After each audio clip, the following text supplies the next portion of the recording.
நிறையா தடவை வெட்டிங் ஷூட்ஸில் இருக்கும்போது கிளைண்ட்ஸ் அல்லது யாராவது வந்து கேட்பாங்க, இந்த மாதிரி நான் உங்கள் கேமராவில் ஃபோட்டோ எடுத்து பார்க்கலாமா அப்படின்னு. அந்த டைமில் நான் அவங்களுக்கு கேமரா கையில் கொடுக்கும்போது அவங்களுக்கு ஃபஸ்ட்டு எக்ஸ்பிளைன் பண்ணுற விஷயம் அப்படின்னு நீங்கள் பார்த்தீங்கன்னா அது ஃபோக்கஸாக தான் இருக்கும். இது ஒரு பக்கம் இருந்தாலும் ஃபோட்டோவில் easily one of the most important திங்ஸ்ன்னு பார்த்தீங்கன்னா அது ஃபோக்கஸ் தான். இப்போ என்கிட்ட கேமரா வாங்கி அவங்க ஃபோட்டோ எடுக்கிறாங்கல்ல, அந்த எடுக்கிற ஃபோட்டோ வந்து 100% ஆஃப் த டைம் வந்து ஃபோக்கஸ் வந்து சரியாக இருக்காது. அப்படி இருக்கிற அந்த ஃபோட்டோ, அதாவது ஃபோக்கஸ் இல்லாத ஃபோட்டோ வந்து பார்த்தீங்கன்னா வேஸ்ட் தான். நீங்கள் பிகினராக இருக்கும்போது ஃபோட்டோகிராஃபி கற்றுக்கும் போது எக்ஸ்போஜர் நீங்கள் பேலன்ஸ் பண்ணல அப்படின்னா உடனே ஃபோட்டோ பார்த்தோன்னு தெரிஞ்சிடும். பட் ஃபோக்கஸை வந்து நீங்கள் உடனே நீங்கள் வந்து மிஸ்டேக் பண்ணியிருக்கீங்களா இல்லைன்னு தெரிஞ்சுக்கிறதுக்கு கொஞ்சம் நாள் டைம் ஆகும். ஃபோக்கஸ் கற்றுக்கிறது ஆஸ் அ பிகினராக பார்த்தீங்கன்னா எனக்கு கிட்டத்தட்ட 6 months ஆச்சு. அண்ட் இனிஷியலி நான் கேமரா வந்து லேர்ன் பண்ணும்போதே வந்து மேனுவல் மோடில் போட்டு தான் லேர்ன் பண்ணேன். மேனுவல் மோடில் போட்டு தான் லேர்ன் பண்ணணும் அப்படின்னு ஒரு ஸ்டாண்டர்ட் மாதிரி வந்துருச்சு பிகினர் ஃபோட்டோகிராஃபர்ஸ்க்கு. அதனால நான் மேனுவல்லே போட்டு கற்றுக்கலாம் அப்படின்னு நினச்சேன். ஸோ இப்போ நம்ம மேனுவல் மோடில் போட்டு தானே கேமரா எடுக்கிறோம், அப்போனா ஃபோக்கஸும் நம்ம வந்து மேனுவல் மோடில் தானே வைக்கணும் அப்படின்னு சொல்லி நான் மேனுவல் மோடில் தான் எடுத்தேன். I thought I was really cool, manual மோடில் நம்ம ஃபோட்டோ எடுக்கிறோம் அப்படின்றது. பட் போக போக தான் தெரிஞ்சது அது எவ்வளோ பெரிய மிஸ்டேக் அப்படின்றது. ஆனால் நீங்கள் இந்த வீடியோ பார்த்துட்டு அவ்வளோ நாள்லாம் வந்து வேஸ்ட் பண்ண தேவையில்லை. ஃபோக்கஸ் வந்து எப்படி ஸ்டெப் பை ஸ்டெப் ஒரு பிகினராக என்னென்ன டவுட்ஸ் இருக்குமோ எல்லாத்தையுமே நீங்கள் இந்த வீடியோ பார்த்து கிளியர் பண்ணிடலாம். ஃபோக்கஸ் எப்படி உடனே ஆக்சஸ் பண்ணுறது, அப்புறம் அதை எப்படி ஹேண்டில் பண்ணுறது அப்படின்றத இந்த வீடியோவில் நீங்கள் ஈஸியாக கற்றுக்கலாம். இந்த வீடியோவை எண்டு வரைக்கும் பார்த்தீங்க அப்படின்னா ஒரு ஃப்ரேம்குள்ளே டிஃப்ரெண்ட் இடத்துல சப்ஜெக்ட் இருந்தாலும் அதை எப்படி நம்ம ஈஸியாக ஃபோக்கஸ் பண்ணுறது அப்படின்றத வந்து நம்ம பார்க்கலாம். நீங்கள் கேமராவை கையில் எடுத்ததும் 2 விதமாக ஃபோக்கஸை வந்து ஆக்சஸ் பண்ணும். ஒன்று மேனுவல் ஃபோக்கஸ், இல்லாட்டி ஆட்டோ ஃபோக்கஸ். லென்ஸில் இந்த மாதிரி ஒரு ரிங் இருக்கும். இந்த ரிங்கை யூஸ் பண்ணி தான் வந்து மேனுவல் ஃபோக்கஸ் ஆகும்போது ஆக்சஸ் பண்ணுவோம். இப்போ லென்ஸில் அதே மாதிரி பார்த்திங்கன்னா ஆட்டோ ஃபோக்கஸ் அண்ட் மேனுவல் ஃபோக்கஸ்னு ஒரு ஸ்விட்ச் இருக்கும். இப்போ இது வந்து மேனுவல் ஃபோக்கஸில் செட் பண்ணியிருந்தால் உங்கள் ஃபோட்டோ வந்து நீங்கள் மேனுவல் ஃபோக்கஸ் யூஸ் பண்ணி எடுக்கிறீங்க அப்படின்றது அர்த்தம். இப்போ கேமராவை வந்து ஆட்டோ மோடில் போட்டு ஃபோக்கஸை வந்து மேனுவல் மோடில் போட்டு ஒரு ஃபோட்டோ எடுத்து பார்க்கலாம். இப்போ ரெண்டாவது, இந்த மேனுவல் மோட்லேருந்து நீங்கள் இதை வந்து ஆட்டோ மோட் அப்படின்றத ஸ்விட்ச் பண்ணிவிட்டு இப்போ நீங்கள் அதே ஆட்டோமேட்டிக் மோட் கேமராவில் போட்டு ஒரு ஃபோட்டோ எடுத்து பார்க்கலாம். இப்போது கேமரா வந்து ஆட்டோ ஃபோக்கஸ் மோடில் வேலை செய்யுது. ஒரு சில கேசஸில் லென்ஸில் வந்து மேனுவல் ஆட்டோ ஸ்விட்ச் இல்லாமல் கேமராலேயே டேரெக்டாக இருக்கிற மாதிரி இருக்கும். எப்படி இருந்தாலும் நீங்கள் மேனுவல் டு ஆட்டோமேட்டிக் ஸ்விட்ச் பண்ணிங்க அப்படின்னா உங்கள் ஃபோக்கஸ் வந்து ஆட்டோமேட்டிக் வந்தாச்சுன்னு அர்த்தம். இப்படி ஆட்டோ ஃபோக்கஸில் எடுக்கிறது தான் மோஸ்ட்டாக யூஸ் பண்ணுற மெத்தடாக இருக்கும். ஒரு சில கேசஸில் மட்டும் நீங்கள் மேனுவல் ஃபோக்கஸ் யூஸ் பண்ணுற மாதிரி வரும். இப்போது மேனுவல் ஃபோக்கஸ் வச்சு ஒரு ஃபோட்டோ எடுத்து பார்க்கலாம். நீங்கள் வந்து இந்த ரிங் யூஸ் பண்ணி மேனுவல் ஃபோக்கஸை வந்து நீங்கள் வந்து ஆக்சஸ் பண்ணுவீங்க. ஒரு ரிங்கை மூவ் பண்ண உங்களுக்கு வந்து சப்ஜெக்டோட அந்த ஃபோக்கஸ் டிஃப்ரென்ஸ் தெரியும், ஃபீல்டில் எங்கே போயிட்டுருக்கு ஃபோக்கஸ் அப்படின்றது. இந்த பட்டன் வச்சு நீங்கள் ஜூம் பண்ணி பார்க்கலாம் அந்த இடத்துல அது ஃபோக்கஸ் ஆகிருக்கா இல்லையான்னு. இது 10x zoom and 20x zoom most கேமராஸில் இருக்கும். ஜூம் பண்ணி பார்த்தீங்கன்னா கிளியராக தெரியும் இந்த இடம் ஃபோக்கஸில் இருக்கா இல்லையான்னு. அதுக்கேற்றாப்பில் நீங்கள் அந்த மேனுவல் ஃபோக்கஸை திருப்பி ட்வீக் பண்ணி கரெக்டாக ஃபோக்கஸ் வைப்பீங்க. இப்போது அடுத்து கிளிக் பண்ணலாம். இப்போ நம்ம கிளிக் பண்ணோன்னே பீப் சவுண்ட் ஒன்று வரும். இந்த பீப் சவுண்ட் என்னென்னா ஃபோக்கஸ் வந்து ரெடி ஆகிடுச்சு, நம்ம கிளிக் பண்ணலாம் அப்படின்னு. ஸோ அந்த பீப் சவுண்டோட கண்டினியூஸாக நீங்கள் கிளிக் பண்ணிங்கன்னா நீங்கள் வந்து ஃபோட்டோ எடுத்துடலாம் மேனுவல் ஃபோக்கஸில். இப்போ இந்த ஃபோக்கஸ் ரிங்கை நம்ம வந்து நல்லா ஃபுல்லாக எண்ட் வரைக்கும் நல்லா மூவ் பண்ணி பார்க்கலாம். And at the same time opposite டைரெக்ஷன்லேயும் மூவ் பண்ணி பார்க்கலாம்.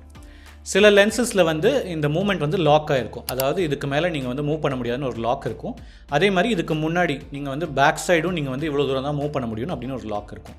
இப்போ மேனுவல் ஃபோக்கஸ் வச்சு எடுத்துகிட்டு இருக்கும்போது சப்ஜெக்ட் பக்கத்தில் இருந்தாலும் என்னால் ஃபோக்கஸ் பண்ண முடியலையே அப்படின்னு ஒரு சிச்சுவேஷன் வந்துச்சுன்னா ஒன்றும் இல்லை, உங்கள் லென்ஸ் அண்ட் கேமராவோட மினிமம் ஃபோக்கஸிங் டிஸ்டன்ஸ்க்கு ரொம்ப முன்னாடியே சப்ஜெக்ட் இருக்குது அப்படின்றது அர்த்தம்.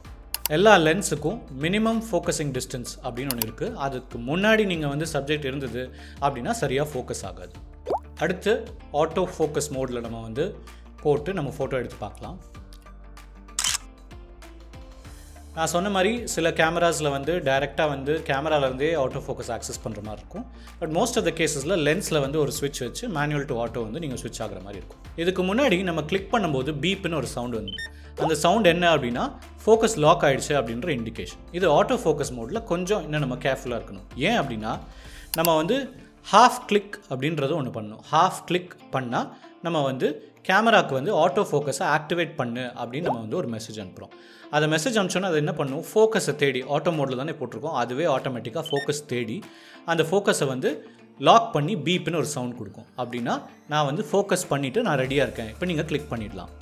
ஸோ இந்த ஹாஃப் கிளிக் வந்த உடனே, அதாவது அந்த பீப் சவுண்ட் உங்களுக்கு கேட்ட உடனே நீங்கள் வந்து உடனே அந்த கிளிக்கை கம்ப்ளீட் பண்ணணும், அதாவது ஷட்டரை ரிலீஸ் பண்ணிடணும். அப்போ தான் நம்ம வந்து ஃபோட்டோ எடுக்கிறோம்.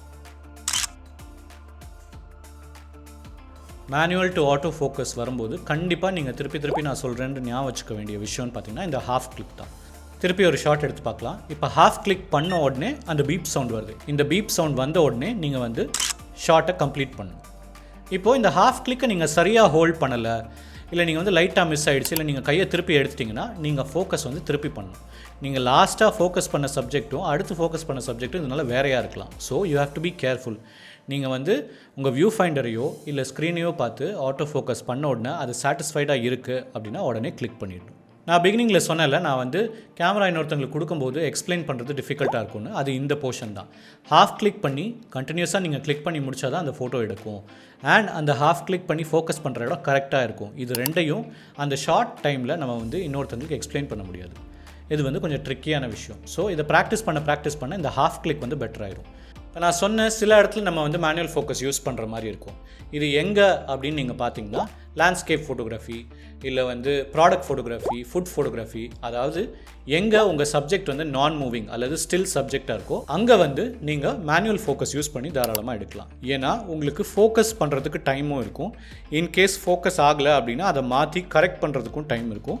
அந்த ஷார்ட் ஹாஃப் கிளிக்குன்ற அவசியம் இல்லாமல் நீங்கள் வந்து ஈஸியாக கிளிக் பண்ணலாம். பட் இதுவே வந்து நமக்கு நிறையா டைம் கிடையாது, சப்ஜெக்ட் வந்து மூமெண்ட்டில் இருக்குது அப்படின்னா நீங்கள் கண்டிப்பாக மேனுவல் ஃபோக்கஸ்லேருந்து ஆட்டோ ஃபோக்கஸ் போய் தான் ஆகணும். நம்ம இதுக்கு முன்னாடி கம்ப்ளீட்டாக ஆட்டோ ஃபோக்கஸ் போட்டு எடுத்து பார்த்தோம். அதில் நீங்கள் பார்த்தீங்கன்னா அந்த ஆட்டோ ஃபோக்கஸ் வந்து ஒரு கெஸ் ஒர்க் தான். அது என்ன கரெக்டாக இருக்குதுன்னு தோணுச்சோ அது வந்து ஃபோக்கஸ் பண்ணிச்சு நம்ம எடுக்க வேண்டியது இருக்கும். நம்ம கண்ட்ரோலில் இருக்கணும். ஆனால் மேனுவல் ஃபோக்கஸ் பண்ணாமல் அது நம்ம கண்ட்ரோலில் இருக்கணும்னா ஆட்டோ ஃபோக்கஸ்லேயே சில செட்டிங்ஸ் மட்டும் நம்ம கண்ட்ரோலில் இருந்துச்சு அப்படின்னா இதை நம்ம அச்சீவ் பண்ணிடலாம். மேனுவல் ஃபோக்கஸ்லேருந்து ஆட்டோ ஃபோக்கஸ்க்கு உங்கள் லென்ஸையும் கேமராவும் நீங்கள் மாற்றின அடுத்த செகண்டே உங்களுக்கு ஒரு ஆப்ஷன் வரும். அது பேர் கேனான் கேமராவில் பார்த்தீங்கன்னா ஒன் ஷாட் அப்படின்னு இருக்கும். ஸோ இந்த ஃபோக்கஸ் மோட் தான் default auto focus mode. So இந்த இடத்துல நம்ம வந்து டைப்ஸ் ஆஃப் ஃபோக்கஸ் பார்த்துட்டா கொஞ்சம் பெட்டராக இருக்கும். 2 type of auto focus mode இருக்குது. ஒன்று வந்து ஒன் ஷாட். இது நீங்கள் பார்த்தீங்கனாலே உங்கள் கேமராலே வந்து போட்டிருக்கும், this mode is for still subjects அப்படின்னு கிளியராக போட்டிருக்கும். இன்னொரு மோடு பார்த்தீங்கன்னா கண்டினியூஸ் மோட். கேனானில் பார்த்தீங்கன்னா அதோட பேர் சர்வோன்னு இருக்கும், ஏஐ சர்வோன்னு இருக்கும். இந்த ஏஐ சர்வோ அல்லது ஏஎஃப் கண்டினியூஸ் மோடுன்றது பார்த்தீங்கன்னா மூவிங் சப்ஜெக்ட்ஸ்க்கு. இவ்வளோ தான். இந்த 2 ஃபோக்கஸ் மோடு தான் இருக்குது. இதுக்கு நடுவில் சில கேமராஸில் வந்து பார்த்திங்கன்னா ஹைப்ரிட் மோட் அப்படின்னு ஒன்று இருக்கும். இது என்னென்னா, ஒரு சப்ஜெக்ட் வந்து நான் மூவிங்காக இருக்குது, பட் அது எப்போ வேணாலும் மூவ் ஆகலாம் அப்படின்னா ரெண்டுமே கம்பைன் பண்ணுற மாதிரி ஒரு ஆட்டோ ஃபோக்கஸ் மோட் வேணுமே அப்படின்றதுக்காக ஒரு 3வது ஆப்ஷன் விட்டுருப்பாங்க. அதாவது ஒன் ஷாட் அல்லது ஏஐ சர்வோ மோட் யூஸ் பண்ணால் போதும். ஸோ ஒன்ஸ் நீங்கள் வந்து இந்த ஃபோக்கஸ் மோட் செட் பண்ணதுக்கப்புறம் அடுத்து நீங்கள் உடனே செட் பண்ண வேண்டியது focus points. So focus mode ஏதாவது ஒரு மோட் நீங்கள் செட் பண்ணதுக்கப்புறம் நீங்கள் வந்து ஃபோக்கஸ் பாயிண்ட்ஸ் நீங்கள் பார்த்தீங்கன்னா சிங்கிள் பாயிண்ட்டுன்னு ஒன்று இருக்கும். ஃப்ரேமில் ஒரே ஒரு பாயிண்ட்டில் நீங்கள் வச்சுக்கலாம். அப்படி இல்லைனா ஒரு கிளஸ்டர் ஆஃப் பாயிண்ட்ஸில் ஜோன் ஏஎஃப் அப்படின்னு சொல்லி நீங்கள் வந்து வச்சுக்கலாம். இப்போ இந்த ஒன் ஷாட் அல்லது சிங்கிள் மோட் வச்சு பாயிண்ட்டை வந்து ஒரு இடத்துல, அதாவது சென்டரில் வச்சு நம்ம ஒரு ஃபோட்டோ எடுத்து பார்க்கலாம். ஒரு தடவையும் நான் சொன்ன மாதிரி நீங்கள் கேர்ஃபுல்லாக சப்ஜெக்டை பாயிண்ட் பண்ணி அந்த ஹாஃப் கிளிக் பண்ணுறீங்க அப்படின்னா ஃபோக்கஸ் போய் லாக் ஆகும். லாக் ஆனோன்னா பீப் சவுண்ட் வரும். அது வந்த உடனே நீங்கள் வந்து உங்கள் ஷட்டரை அமுக்கி கிளிக்கை வந்து கம்ப்ளீட் பண்ணிடணும். ஹாஃப் கிளிக்கை பை எனி சான்ஸ் நீங்கள் மிஸ் பண்ணிங்க, இல்லை நீங்கள் மூவ் பண்ணிட்டீங்க, இல்லை சப்ஜெக்ட் மூவ் ஆகுது அப்படின்னா நீங்கள் இந்த ஆட்டோ ஃபோக்கஸிங் ப்ராசஸை திருப்பி ஆரம்பிக்கணும். ஃபோக்கஸ் ஆக்டிவேட் பண்ணுறதுக்கு இந்த ஹாஃப் கிளிக் பண்ணுறதுக்கு முன்னாடியும் சரி அப்புறமும் சரி நீங்கள் ரொம்ப அவேராக இருக்கணும். எக்ஸாக்டாக உங்கள் சப்ஜெக்ட் எப்படி இருக்குது, என்ன மாதிரி ஒரு சுச்சுவேஷனில் இருக்குது அப்படின்றது. இப்போது ஒரு மூவிங் சப்ஜெக்டை இதே செட்டிங் வச்சு எடுத்து பார்க்கலாம். அதாவது ஒன் ஷாட் அல்லது சிங்கிள் ஆட்டோ ஃபோக்கஸ். இது போக ஒரு சிங்கிள் பாயிண்டில் நம்ம ஆட்டோ ஃபோக்கஸ் வச்சு நம்ம ஒரு ஃபோட்டோ எடுத்து பார்க்கலாம்.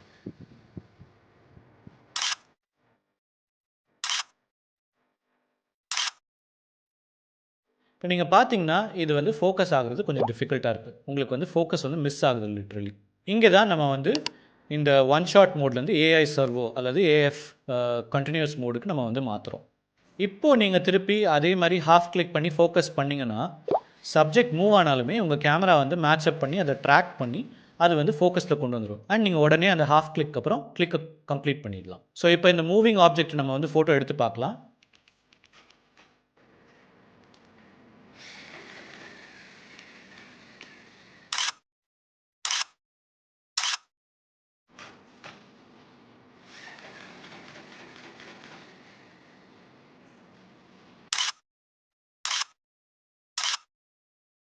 இதை நீங்கள் பார்த்தீங்க அப்படின்னா இதில் வந்து ஃபோக்கஸ் வந்து கண்டிப்பாக இம்ப்ரூவ் ஆகி பெட்டராக இருக்குது. இன்ஃபேக்ட் சில ஃபோட்டோஸில் வந்து பர்ஃபெக்டாக இருக்குது. ஸோ பேசிக்ஸ் ஆஃப் ஃபோக்கஸ்க்கு இது வந்து ஒரு good place to start. And நீங்கள் அந்த லேர்னிங் ஸ்டார்ட் பண்ணும்போது நான் ஒரு 4 ரூல்ஸ் மட்டும் சொல்லிடுறேன். அதையும் நீங்கள் முடிஞ்சால் வந்து ஃபாலோ பண்ணுங்கள். ஃபர்ஸ்ட்டு, நீங்கள் எந்த சப்ஜெக்டை ஃபோட்டோ எடுக்கணும்னு நினைக்கிறீங்களோ, இல்லை நீங்கள் என்ன ஸ்டோரி சொல்ல வரணும்னு நினைக்கிறீங்களோ, உங்கள் ஃபோக்கஸ் வந்து அந்த ஸ்டோரி அல்லது அந்த சப்ஜெக்ட் மேலே இருந்தால் இது பெட்டராக இருக்கும். இது ஆப்வியஸான விஷயம் தான். ஃப்ரேமில் ஆப்வியஸாக அந்த சப்ஜெக்ட் இருக்கணும் அப்படின்றது தெரியும். பட் அந்த சப்ஜெக்ட் வந்து ப்ராப்பராக ஃபோக்கஸ்லேயும் இருக்கணும் with respect to it's surroundings. இப்போ நீங்கள் வந்து அந்த சப்ஜெக்டை வந்து என்வாயர்மெண்ட்லேருந்து கொஞ்சம் தனிமைப்படுத்தி காமிக்கணும்னு நினைக்கிறீங்க, இல்லை ரிலேஷனோட காமிக்கணும்னு நினைக்கிறீங்க அப்படின்னா இந்த ஃபோக்கஸ் நீங்கள் எங்கே வைக்கிறீங்க, ஃபோக்கஸ் அது எப்படி ஆகுது, அந்த சப்ஜெக்ட் மூவ் ஆகுதா இல்லையா அப்படின்றதெல்லாம் பொறுத்து நீங்கள் ஃபோக்கஸை மாஸ்டர் பண்ணும்போது உங்கள் சப்ஜெக்ட் ஃபோக்கஸில் வந்து இன்னும் பெட்டராக அந்த ஸ்டோரி நீங்கள் சொல்ல முடியும். அடுத்து ஹியூமன் பீயிங்ஸ், அனிமல்ஸ், பெட்ஸ் எதை எடுத்துக்கிட்டாலும் கண்கள் தான் அதோட முக்கியமான ஃபோக்கஸ் பாயிண்ட். நீங்கள் ஒரு பர்சனை எடுக்கிறீங்கன்னா அவங்க அந்த ஃபோட்டோவில் ஃபோக்கஸ் வந்து அவங்க கண் மேலே இருக்கணும். ஸோ ஒரு அனிமல் எடுக்கிறீங்க, வைல்ட் லைஃப்பில் எடுக்கிறீங்க, ஒரு பறவை எடுக்கிறீங்க அப்படின்னா மோஸ்ட் ஆஃப் த டைம் கண்ணில் தான் நீங்கள் வந்து ஃபோக்கஸ் வைக்கிற மாதிரி இருக்கும். ஒரு லார்ஜ் சப்ஜெக்டாக இருக்குன்னு வச்சுக்கலாமே, ஒரு மவுண்டன் எடுக்கிறீங்க, இல்லை ஒரு பெரிய பஸ் ஒன்று எடுக்கிறீங்க அப்படின்னா இதை நீங்கள் எங்கே ஃபோக்கஸ் வைப்பீங்கன்னா அந்த வால்யூமோட சென்டரில் வைக்கணும். அந்த வால்யூமோட சென்டரில் வச்சிங்கன்னா ஃபோக்கஸ் வந்து கொஞ்சம் பேலன்ஸ்டாக வர்றதுக்கான வாய்ப்பு இருக்குது. இது ஆப்வியஸாக நீங்கள் அப்பர்ச்சர் வச்சு இன்னும் கொஞ்சம் ட்வீக் பண்ணணும். பட் ஃபோக்கஸை சென்டராக வச்சுக்கணும் அப்படின்னு நீங்கள் லைட்டாக ஞாபகம் வச்சுக்கிட்டா போதும். ஃபைனலாக எல்லா லென்ஸுக்கும் மினிமம் ஃபோக்கஸிங் டிஸ்டன்ஸ் அப்படின்றது ஒன்று இருக்கும். இது என்ன அப்படின்னா கேமராலேருந்து இவ்வளோ தூரத்தில் ஸ்டார்டிங் டிஸ்டன்ஸ்லேருந்து தான் அந்த சப்ஜெக்ட் வந்து ஃபோக்கஸ்லேருந்து வர ஆரம்பிக்கும். அதுக்கு முன்னாடி அந்த சப்ஜெக்ட் இருந்ததுன்னா ஃபோக்கஸ் ஆகாது. அண்ட் நீங்கள் வந்து கேமராவை ஆட்டோ ஃபோக்கஸில் போட்டிருக்கீங்கன்னா கிளிக்கும் ஆகாது. ஸோ அது ஃபோக்கஸில் ஆகலை அப்படின்னா ஆட்டோ ஃபோக்கஸ் வந்து கிளிக் பண்ண விடாது. இது வந்து லென்ஸில் மிஸ்டேக்குன்னு நினச்சிடாதீங்க. இது சிம்பிளாக மினிமம் ஃபோக்கஸிங் டிஸ்டன்ஸ். நீங்கள் கொஞ்சோண்டு பின்னாடி போனீங்கனாலே அந்த ஆட்டோ ஃபோக்கஸ் ஒர்க் ஆக ஆரம்பிச்சிடும். ஸோ இவ்வளோ தான் பேசிக்ஸ் ஆஃப் ஃபோக்கஸ். இது வந்து அல்ட்ரா பேசிக்னு சொல்லலாம். ஏன்னா இதை தாண்டி நீங்கள் வந்து ஃபோக்கஸை கற்றுக்க வேண்டியது நிறையா இருக்குது. அண்ட் வரப்போகிற நிறையா வீடியோஸில் நான் ஃபோக்கஸை வந்து கவர் பண்ணிகிட்டே இருப்பேன். நீங்கள் இன்னும் இந்த வீடியோ பார்த்துட்ருக்கீங்க அப்படின்னா இது யூஸ்ஃபுல்லாக இருக்கும்னு நான் நம்புகிறேன். And thank you so much. உங்களால் முடிஞ்சால் கண்டிப்பாக சப்ஸ்கிரைப் பண்ணுங்கள்.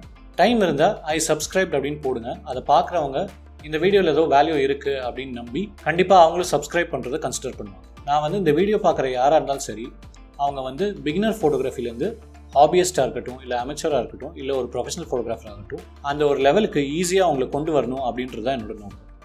அதுக்கு உண்டான எல்லா எக்யூப்மெண்ட்டும் லென்ஸும் வந்து கண்டிப்பாக தேவை. இது எல்லாமே என்னால் வாங்க முடியாது. பட் கண்டிப்பாக என்கிட்ட இவ்வளோ சப்ஸ்கிரைபர்ஸ் இருக்குது, வியூஸ் நல்லா இருக்குது, சேனல் வந்து நல்லா ரிசீவ் பண்ணுறாங்க அப்படின்னு என்னால் சொல்ல முடிஞ்சுது அப்படின்னா லேட்டஸ்ட்டாக வர்ற எந்த எக்யூப்மெண்ட்டாக இருந்தாலும் அந்த பர்டிகுலர் ஸ்டோர்லேருந்து அவங்ககிட்ட ஒரு வாரம் ட்ரையலுக்கு வாங்கி அதை நான் வந்து உங்களுக்கு ரிவ்யூ போடலாம். ஸோ இந்த பர்டிகுலர் ரீசனுக்காக கண்டிப்பாக சப்ஸ்கிரைப் பண்ணுறதை கன்சிடர் பண்ணுவேன். இப்போ நான் சொன்ன மாதிரி ஒரு ஃபீல்டுக்குள்ளே டிஃப்ரெண்ட் இடத்துல சப்ஜெக்ட்ஸை வச்சு நம்ம வந்து அதை ஃபோட்டோ எடுத்து பார்க்கலாம். ஃபஸ்ட்டு மேனுவல் ஃபோக்கஸில் செட் பண்ணி எடுப்போம். மேனுவல் ஃபோக்கஸில் செட் பண்ணி எடுக்கும்போது நமக்கு இப்போ வந்து நிறையா டைம் இருக்குது. அண்ட் இந்த ஃபோட்டோ வந்து நம்ம மேனுவல் ஜூம் வச்சு அந்த ஃபோக்கஸ் கரெக்டாக இருக்கா அப்படின்றத நம்ம செக் பண்ணிக்கலாம். ஸோ இப்போ இதை செக் பண்ணுறதுனால நம்ம ஈஸியாக எடுக்க முடியும். நம்ம ஒரு ஃபோட்டோவை எடுத்து பார்க்கலாம்.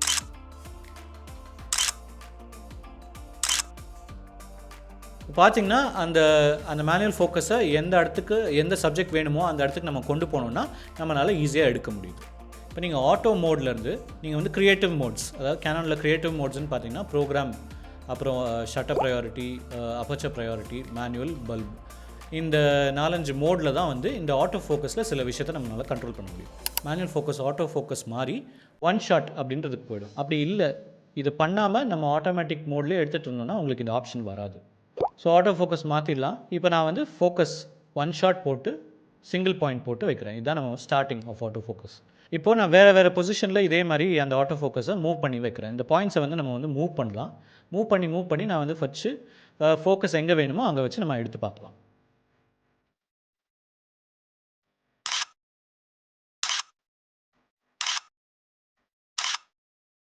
ஸோ இது பார்த்தீங்கன்னா நம்மளால் ஈஸியாக ஃபோக்கஸ் பண்ணி எடுக்க முடிஞ்சு. இப்போ இது எல்லாமே வந்து ஸ்டில் சப்ஜெக்ட்ஸ். இப்போ இதே செட்டிங்கை வந்து நிறையா சப்ஜெக்ட்ஸ் இருக்குது. ஆனால் நீங்கள் ஸ்ட்ரீட்டில் எடுத்துகிட்டு இருக்கீங்கன்னா இந்த ஸ்ட்ரீட்டில் வந்து எல்லாம் மூவ் ஆகிட்ருக்கும், க்ராஸ் பண்ணிகிட்டு இருப்பாங்க, வண்டி போயிட்டுருக்கும். இந்த மாதிரி சுச்சுவேஷனில் நீங்கள் மேனுவல் ஃபோக்கஸ் போட்டு ஒரு இடத்துலையும் நீங்கள் மேனுவல் ஃபோக்கஸ் பண்ணி எடுக்க முடியாது. உங்களுக்கு அந்த சப்ஜெக்ட் வந்து டோட்டலாக மூவ் ஆகிறதுக்கே வாய்ப்பு இருக்குது. சப்ஜெக்ட் கொஞ்சம் மூவ் பண்ணால் கூட நம்ம வந்து கண்டினியூஸ் ஃபோக்கஸிங் மோட் போகிறது வந்து கொஞ்சம் பெட்டராக இருக்கும்.